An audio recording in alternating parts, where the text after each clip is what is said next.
Hello, everybody, and welcome back to my channel. And if you have not subscribed, make sure you go ahead and subscribe. Give this video a thumbs up and a comment, y'all, so that this video can get to the top. Here is a preacher that is talking about the party that has been disguising themselves. Democratic Party, I'm going to say it tonight so that you won't be confused, is the Antichrist Party. It is anti-family.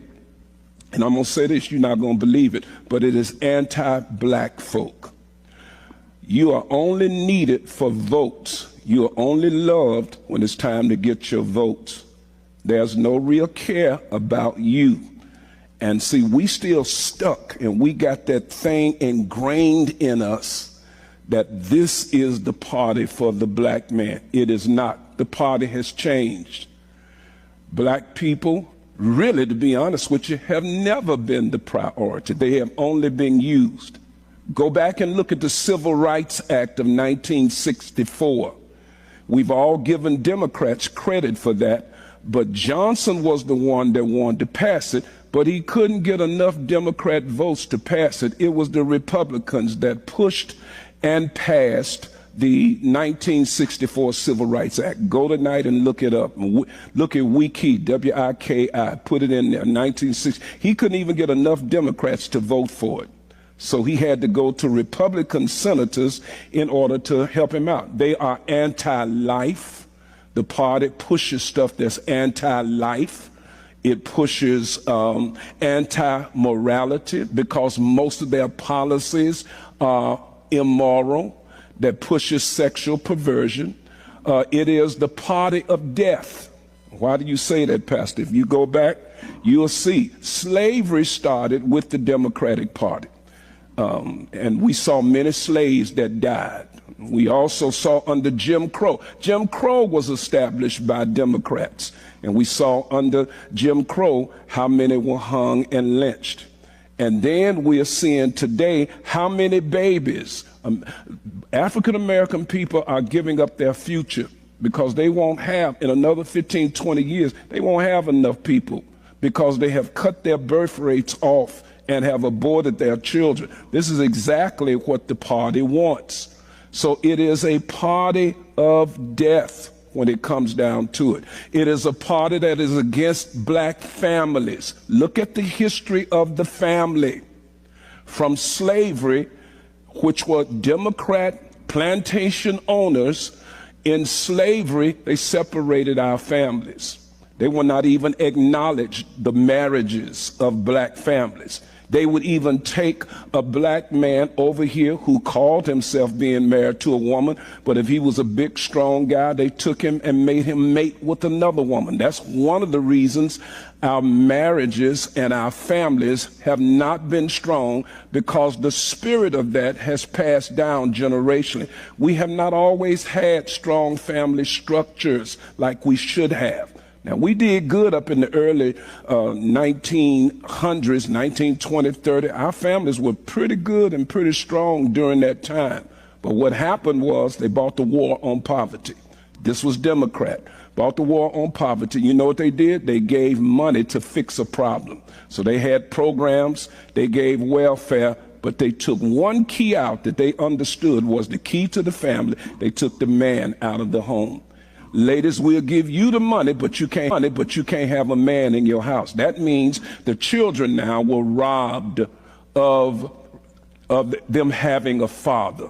And so that kept, once again, another policy that has hurt our families. And then even today, Black Lives Matter, which was also supported by the Democratic Party, they had in their particular policies that they were against the nuclear family that had the father at the head. They did not believe in patriarchy.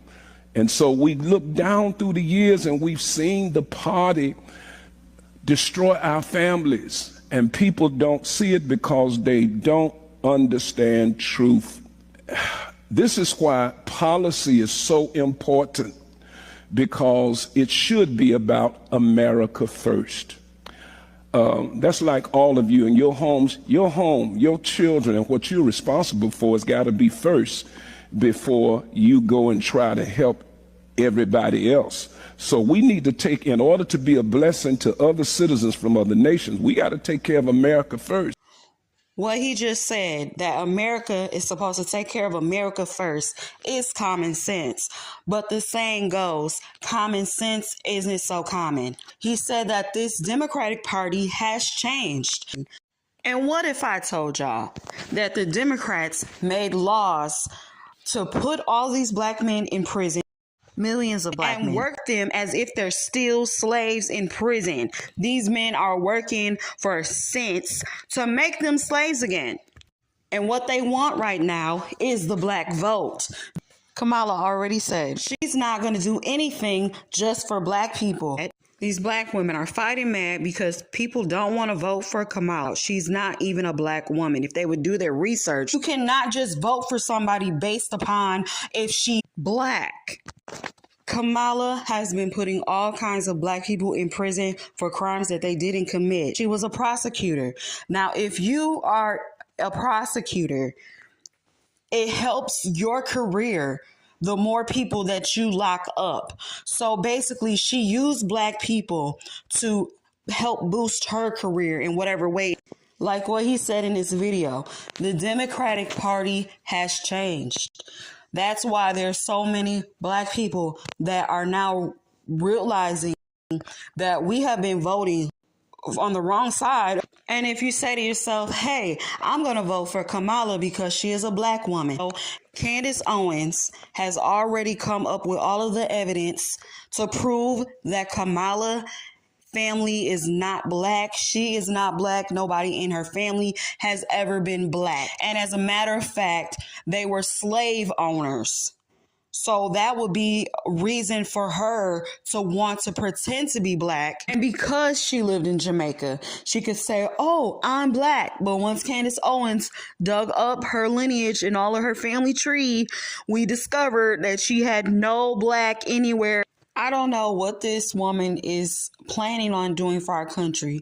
She doesn't answer any question clearly, and then she repeats herself as if she's going to answer each question with the same answer that she just gave for her last question. I don't know what she plans to do for America. Nothing has ever been clear. The country has been falling apart in the last 3.5 years. I haven't been able to understand anything that she has been saying, but what I do know is that Trump has a platinum plan for blacks. All of the black ladies that are out here hollering that they want Kamala, like, please hush. Like, black women are always loud and then they're always wrong at the same time. The black men are on the side of Donald Trump because they have done their research, okay? They've done their research and they've come up with Trump is the better one to vote for. And if you are a Christian, there is no way that you can vote for a party that is so liberal and still be on the same side as God. At that point, you are on the devil's team. For all the people in the back, if you are a Christian and you think that you're going to vote for homosexuality, people having abortions, partial birth abortions, same-sex marriages, tampons in the boys' bathroom at school, tampons in the men's bathroom everywhere, men in women's sports, sex changes for people that are in prison, sex changes for kids at school, $750 to the people that have lost their homes in the hurricanes. And by the way, it's a $750 loan that has to be paid back. Trump did say that he's going to leave the abortion up to the state to decide, though. But Kamala had people outside having abortions outside her rally. And you think that this is okay to vote for this woman? Like what the bishop said, Sherd? I'm on her side. I'm with her. Because you cannot be for all of this stuff and actually think that you're okay with God. You are then a lukewarm Christian. For these bishops and pastors that are telling people to vote for Democrats, you have all of this influence and you're using it for the wrong thing. So what do you think God thinks about that? Are you even a Christian? What kills me is the people that are fighting for homosexuality, same-sex marriages. They're fighting for transgender when they don't have any identity crisis going on, and they're not even gay. So it's like, and then for the people that are fighting for abortions, and they don't even have abortions. Look up how many abortions that has taken place in the Black community since abortion started. It will blow your mind.